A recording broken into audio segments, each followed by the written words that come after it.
Anillee erga qamarii fi sayyoon faan waa jedhani boodani humna argadhee baa jedheen ture. Haa ta'u xiqqoo Adaamaa waan qorreef akka ho'inuuf barbaadeen ture. Akkuma ta'ettan of ho'isuu yaalaa jechaadha.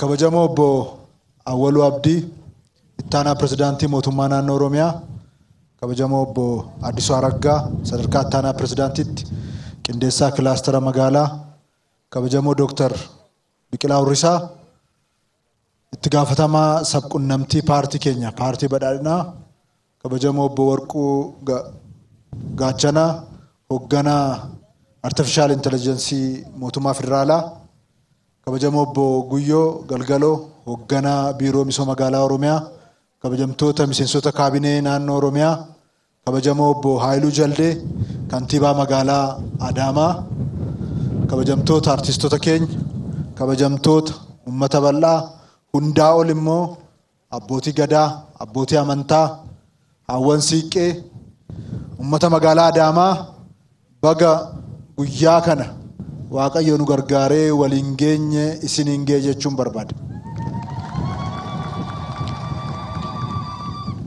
Duraan dursee uummanni naannoo keenyaa daangaa hanga daangaatti misooma hedduu, bu'uura hedduu, jijjiirama olaanaa fiduudhaaf harkaan wal qabatee halkanii guyyaa ifaajuudhaan deeggarsa barbaachisu nu taasisuudhaan raajii waan hojjechaa jirtaniif guddaa galatoomaa ulfaadhaa isiniin jechuun barbaada. Mootummaan keenya mootummaan jijjiiramaa, paartiin keenya paartiin badhaadhinaa, hooggansii fi miseensi jiru kutannoo tokko qaba. Kutannoon isaas halkanii guyyaa hojjennee ilaalama guutuudhaan falaasafa ifa ta'een imaammataaf tarsiimoo cimaadhaan yeroo gabaabaa keessatti uummata naannoo keenyaa, uummata Itoophiyaa jijjiiruudha. Isa kana immoo bu'aa bayii hedduu keessatti, qormaata olaanaa keessatti, caasaa sadarkaadhaan jiru amma gandaatti jiru tattaaffii cimaa gochuudhaan dukkana keessatti ifni akka danda'amu, karaa hin mijanne keessatti fuulduratti tarkaanfachuun akka danda'amu, aadaa waa jalqabanii xumuruu hin jirre jijjiiranii waa xumuruun akka danda'amu qabatamaatti agarsiisaa waan jirtaniif caasaa fi miseensota hooggansa keenya sadarkaadhaan jiru hundaan guddaa galatoomaa ulfaadhaa isin faana hojjechuun kabajaa jechuun barbaada. Keessattuu immoo muummichi ministeeraa keenya, hoogganaan olaanaa keenya, looreetni nagaa addunyaa, nagaas kan itti beeku, waraanus kan itti beeku, injifannoon maal akka ta'e, diinni maal akka ta'e, diina akkamitti dhawataan injifachaa deemuun akka danda'amu kan nu barsiise, uummata keenya abbaa injifannoo hedduu, abbaa seenaa hedduu kan godhe, yeroo gabaabaa keessatti paartii sabaaf sablammii hundi keessatti argamu paartii guddicha Afrikaa kan ijaare hoogganaa cimaa hayyuu keenya haala kanaan nu hooggantee abbaa injifannoo kana hundaa nuyis uummata keenyas waan gooteef guddaa galatoomii ulfaadhu jechuun hin barbaada. Uummanni keenya waan qalbeeffachuu qabu qabsoofneerra baay'ee itti dadhabne, dhaloonni darbe kumaa kitileetu itti kufe, qabsoon uummata keenyaa akka salphaatti as hin geenye. Uummanni keenya jaarraa tokko oliif qabsaa'eera, injifachuu dhabe. Injifannoon immoo mala barbaada, tooftaa barbaada. Injifannoon hooggansa barbaada. Hundumtuu gaafa karaarraa maqe, gaafa dhaabbachuu dadhabe, kaayyoo uummata keenyaa qabatee, kaayyoo qeerroof qarreen qabatee qabsaa'e fuulduratti ba'uun hoogganuun uummanni Oromoo abbaa injifannoo kan godhe goota keenya, hayyuu keenya, muummicha ministeeraa keenya Dr. Abiy Ahmed abbaa injifannoo uummata keenya waan gooteef akka ilma tokkootti dirqamas ta'u dirqama olaanaa kana baatee uummata keenya sadarkaa kanaan waan geessaniif guddaa galatoomaa ulfaadhaa jechuun barbaada.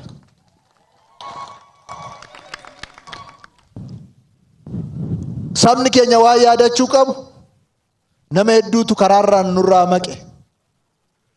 Nama hedduutu tabbi kun hin dhiibamuu hingaa jedhee ilmoo isaa filatee mana isaa filatee nu biraa sokke. Nama hedduutu paartii sabaaf sablammii hunda qabatu hundeessuun hin danda'amu jedhee nu biraa maqe. Nama meeqatu kaayyoo ganamaatti gadi baane dagatee ofitti goree nu biraa harca'e. Dukkana sana keessatti waaqaa fi uummata keenya dhugaa uummata keenyaa qofa abdachuudhaan akka injifannoo har'aarra geenyu ta'e. Isa kanaaf seexaanutti toruudhaan abdii kutannaa tokko malee balaa kana hunda keessatti gootummaadhaan saba keenya akka hoogganamu ummanni biyya keenya akka hoogganamuuf injifannoo kanarraa akka geenyu muummichi ministeeraa keenya Dr. Abiy Ahmed geenyumaanuu bakka hin bu'amne taphachuudhaan sadarkaa kanarraa akka geenyu waan nu taasisaniif guddaa galatoomaa ulfaadhaa isin jaalannaa ammas toora keessan qabannee ummata keenya abbaa injifannoo hedduu hin goonaa jechuun barbaada. Misoomni amma naannoo keenya keessatti jalqabne akkuma sila kabajamoon obbo Addisuunis kabajamoo kantiibaanis kaasan jalqabbiidha. Misooma cimaatu duubarraa dhufaa jira. Ummanni keenya abbaa injifannoo hedduu akka ta'u shakkiin tokko iyyuu hin jiru. Badhaadhinni ummata keenya akka mirkanaa'u shakkiin tokko iyyuu hin jiru. Bara darbe wayyaaneen karaa Finfinneetti gaafa dhiibaa dhuftu wayyaanee harka tokkoon qolachaa shanee qolachaa misooma garuu guyyaa tokkoof hin dhaabne nuyi. Maaliif wayyaaneenis shaneenis rakkoo yerooti malee rakkoo umurii guutuu miti. Rakkoon umurii guutuu hiyyummaadha. Dubattafummaadha. Isaan injifachuudhaan rakkoo bu'uuraa Oromoo hiikuu hin dandeenyu. Rakkoo bu'uuraa kan hiiknu hiyyummaaf dubattafummaa yoo hiikne qofa. Kanaaf kan misooma irratti xiyyeeffannu. Kanaaf waan jiru hunda misoomaaf oolchaa kan jiru. Ummanni keenya immoo humna misoomuu qaba. Aadaa hojjechuu qaba. Ummanni keenya waan waloo isaatiif humna kennuu qaba. Kanaaf Oromiyaa keessatti ganaa raajii hojjetamaa kan jechaa jirruuf Oromiyaan immoo dachee badhaatudha. Waa hunda qabdi. Waan ishiin dhabde tokko iyyuu hin jiru. Kana ijoollee keenya barsiifannee harka wal qabannee yoo hojjenne ganaa raajii hojjenna. Ganaa raajii hojjenna.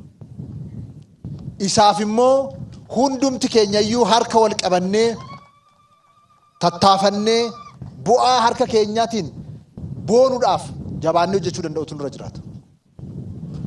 Yoo kana qoone qofadha injifannoo uummata keenyaa sadarkaa duubatti hin deebine irraan ga'uu kan dandeenyu. Ummanni keenya yoo qabeenya horate yoo barnootaaf teknooloojiidhaan adda duree ta'e yoo sirna cimaa qabaate qofa bara baraaf injifatee jiraata. Yoo kaanii garuu rakkootu dhufa. Qaawwatu dhufa. Akkuma argachuu hin jiru dhabuutu jira. Kanaaf hiree kana itti gargaaramnee waa hunda jijjiiruu qabna. Kanaaf mootummaan naannoo Oromiyaa paartiin keenya waggaa 5 ummanni keenya nuu kenne akka waggaa 25 itti fayyadamnaa jennee hojjechaa kan jirruuf. Amma waggaa tokko finne irraa waggaa 4 nu hafa. Waggaa tokko fayyadamne kan akka waggaa 5 itti fayyadamne moo akkamitti fayyadamne kan jedhu laaluu qabna.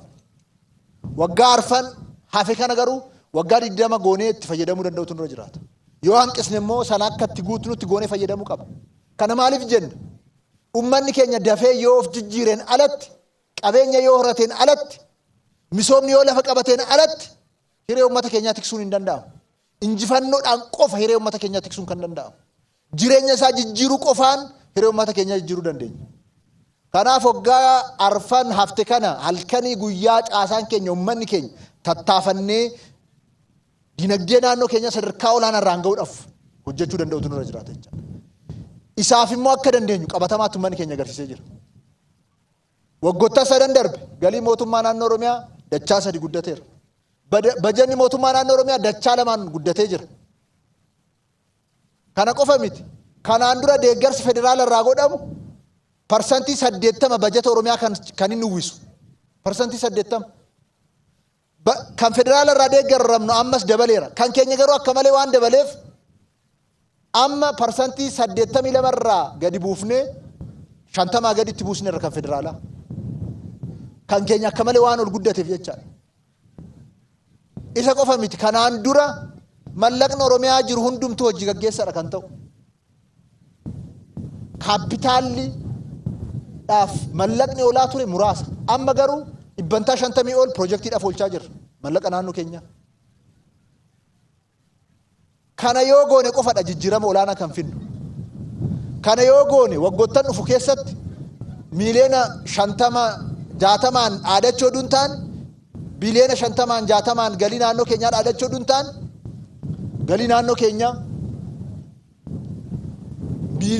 biliyoona 100 galchuu bajeta naannoo keenyaa miliyoona 158 irra geenye jennee gammadoo duntaan suutuma jennee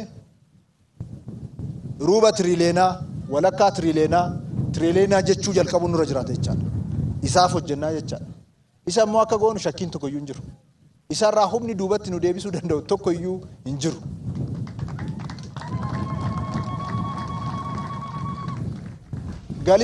Galiin magaalaa Adaamaa miliyoona 600-700 ture. Kinoo biliyoona 3 ol dabarsaniiru. Shakkiin qabu kantiibaan magaalichaa fi tiimiin jiru biliyoona 10 akka ga'an. Adaamaan 20-30 kennuu dandeecha. Hin dandeessu kantiiba.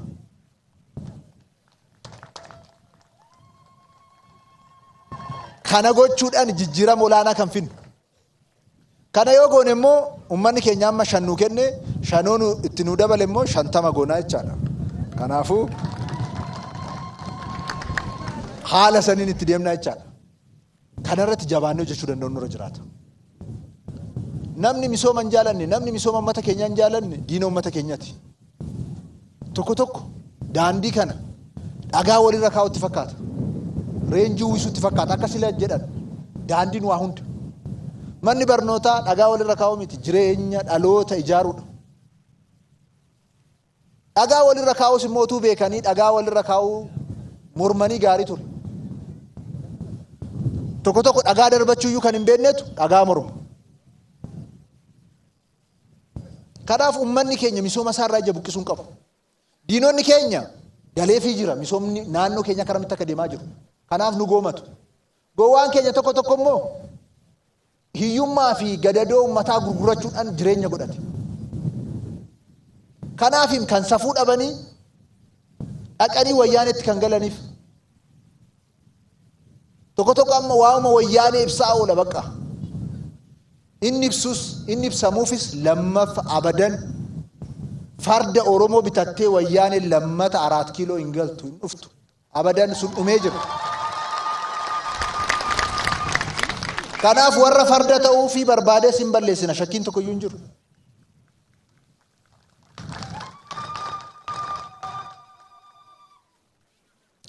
Kana kan goonuuf garuu kabaja dhuunfaadhaaf miti. Kaayyoo biraatiif miti. Jireenya uummata keenyaa jijjiiruudhaaf. Magaalota Oromiyaa irratti mootummaan naannoo Oromiyaa kaayyoo gurguddoo 4 kaa'ee jira. Baadiyyaa irrattis kaayyoowwan adda addaa keenya hojjechaa jirra. Magaalaa irratti waan 4. Tokkoffaa fi inni duraa wabii nyaataatiin of danda'uudha magaalaa irratti. Uummanni keenya magaalaa wabii nyaataatiin of danda'uudha. Wabii nyaataatiin uummanni keenya of danda'uudhaaf magaalaa keessatti oomishuu qabna. Qonni magaalaa cimutu irra jiraata. Shunkurtii, timaatima dhaabuun, qamadii facaasuun, damma dammeessuun, horii horsiisuun, lukkuu horsiisuun hojii magaalaa ta'uu danda'utu irra jiraata. Kanaaf kana goonee namni akka galiinsaa dabalee jireenyi magaalaa jireenya qaalii akka hin taane akka jireenya uummata keenyaa jijjiiramu barbaanna jechaadha. Uummanni naannoo keenyaas kanarratti xiyyeeffatee hojjechuu qaba. Tokkoffaan kana. Lammaffaan magaalaa irratti ogummaadha. Uummanni magaalaa abbaa ogummaa hedduu ta'utu irra jiraata. Kan harkisaa hojjetu ta'uu danda'utu irra jiraata. Magaalonni keenya, namoota keenya, uummata keenya akka harki isaanii hiikkatu gochuudhaaf leenjiidhaan ogummaa kennuudhaan irratti hojjechuu danda'u nurra jiraata. namni magaalaa keessa jiraatu tokko ogummaa 3-4-5 akka qabaatu galii 3-4-5 akka qabaatu gochuu barbaachisa. Amma namni keenya hundumtu smartphone xuxuqaa oola. Qubni keenya isaan biiziidha. Qubna keenya isarraa xiqqoo xiqqeessuu qabna jechaadha. Sikkii bilbiluudhaaf, mallaqa ittiin hojjechuudhaaf, jireenya ittiin jijjiiruudhaaf qofa. Sanaalattoo namni keenya ogummaa qabaachuu qaba. Kaayyoon lamaffaanis. Kaayyoo sadaffaan magaalota keenya irratti intarpiraaroota uumuudha. Abbootii qabeenyaa uumuudha. Namoota qaawwa jiru laalanii daldalanii industirii ijaaranii jireenya uummataa jijjiiruu danda'an, carraa hojii hedduu banuu danda'an intarpiraaroota uumuudha. Kanarratti xiyyeeffachuu qaba. Arfaffaan e-governanceedha. Tajaajila keenya fooyyessuu, jijjiirama olaanaa fiduu kanarratti xiyyeeffannee hojjechuu qabna jechuudha. Kana arfani hojiin magaalaa. Kana yoo goone magaalaan giddugala jireenyaa, giddugala galii, giddugala jijjiirama hawaasaa olaanaatti galmeessinu ta'a. Kana yoo goone kufaatii guddaatu nu eega. Ija kanaan kilaasterri magaalonni naannoo keenyaa sosochii olaanaa keessa galanii jiru. Carraa kanaan hoggansa magaalaa naannoo keenyaa sadarkaadhaan jiru guddaa galatoomaa ulfaadhaa isiniin jechuun barbaada. Rakkoo guddaan garuu ammas achi jiru miirri tajaajilummaa rakkoo qaba. Ammas namni torbanti guyyaa 3 biiroo haa taa'an jenne ta'an jiru. Ammas namni nama deddeebisaa oola. Kun sirrachuutu irra jiraata. Kana qofa miti hanna guddaatu jira. Hanna guddaa jiru kana buqqisuu qaba. Hanni bakka jirutti misoomni hin jiru. Hanni bakka jirutti waan itti fufiinsa qabu qabaachuu hin dandeenyu. Kana hiikuu qabna jechaadha. Kana irratti xiyyeeffatamee hojjetamuu danda'u irra jiraata. Kana yoo goone kaayyoowwan arfan kana milkeessine magaalonni keenya magaalaa jiruuf jireenya uummanni keenyaa keessatti utubamu ta'uu danda'u jechaadha. Ija kanaan magaalaa Adaamaa yeroo ilaallu sochii olaanaa keessa jirti magaalaan Adaamaa.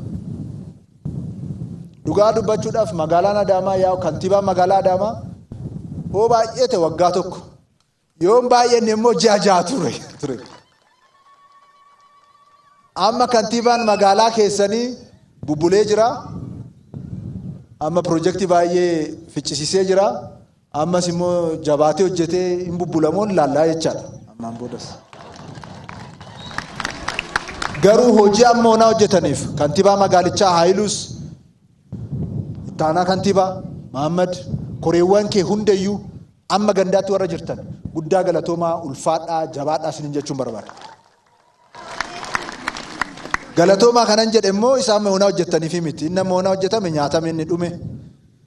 Isa taanuu fi qaabdii isinii kennaa jira jechaadha. Bara dhufu piroojeektii baay'ee akka xumursiistan, tajaajila akka fooyyessitan, sagantaalee gurguddaa qabattan kan akka milkeessitan. Keessattuu yaadni smart city jedhu kun yaadama guddaadha. Magaalonni hedduun Eeshiyaa kanaan jijjiiraman. Kanarratti magaalichi waan fakkeenyummaa qabu jalqabee jira. Garuu ariifachiisuutu isinirra jiraata. Tajaajila sadarkaa olaanaatti fooyyessitanii ganda keessan cimsitanii dinagdee magaalaa kanaa gaggaragalchuu isinirra jiraata. Biiliyoona 1.4 waggaa tokkotti galii dabaluu jechuun waan salphaa miti. Dhugaa dubbachuudhaaf hojii guddaadha. Garuu humna magaalaa Adaamaa faanas amma karaa fagoo jirtu. Ammas jira galiin. Ammas harka keessan xiqqoo jabeessaa. Sana yoo gootan jijjiirama olaanaa fidduu jechaadha. Kanaafuu biiroo misooma magaalaa keenyas hoggansachi jiru. Hojii gaggaarii jalqabdan kana sadarkaa hundatti qindeessuudhaan sochoosuudhaan akka magaalonni Oromiyaa hundumtuu jijjiirama olaanaa keessa galan gochuun isinirra jiraata. Shakkiin tokko iyyuu hin jiru akka Itoophiyaatti magaalaa sochii olaanaan keessa jiruu fi jijjiiramni olaanaan keessa jiru Adaamaadha. Kana homaa shakkii tokko iyyuu hin qabdu. Abbaan barbaade waan barbaade jechuu danda'a. Tokko lafa haateet deebisee immoo miidiyaa qaxareet deebisee immoo dookumentaarii hojjisiisa. Nu hin dhageenyu hojjisiisuu baate maal nu galchama. Ooni dame immoo hanna tokko isaanii tarreessinee baafna jechaadha. Baay'ee safuu walitti goone amma yoona.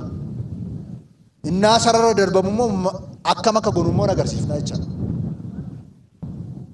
Magaalaan kun sochii keessa jira, jijjiirama olaanaa keessa jira. Garuu ariifachuu qabu. Maaliif Adaamaan akka biyyaatti humna guddaa qaba. Daldalli koriidarii guddaadha magaalaan Adaamaa.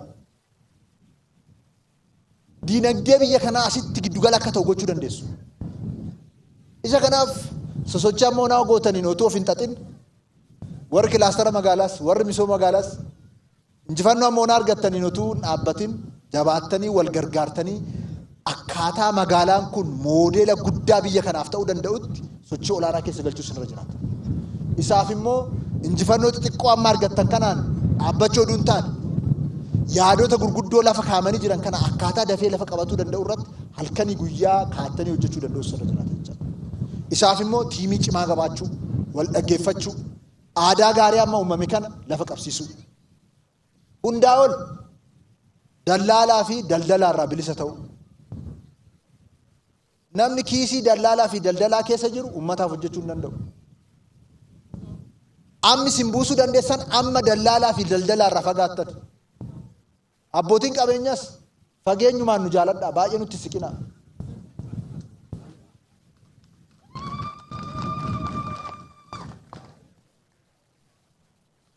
Warri hoolaa harkiftanii mana namaa dhaqxan isinuu mataan keessaniin hoolaadha.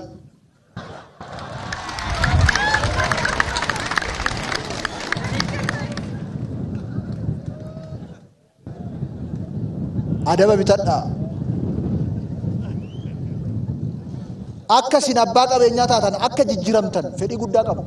Isaaf lubbuu keenya kennina. Karaa dabartanii garuu kiisii keessanitti nu baachuudhaaf hin yaalinaa.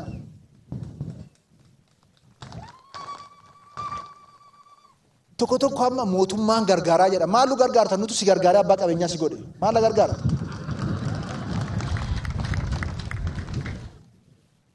Kanaaf ijoollee xixiqqoo yaaltee fooyya'uudhaaf deemtu danqaatti hin ta'inaa. Hoggansi mootummaa mallaqa barraan waa tokko isinitti hima. Hojii sharfee tokko hojjechuu hin danda'u.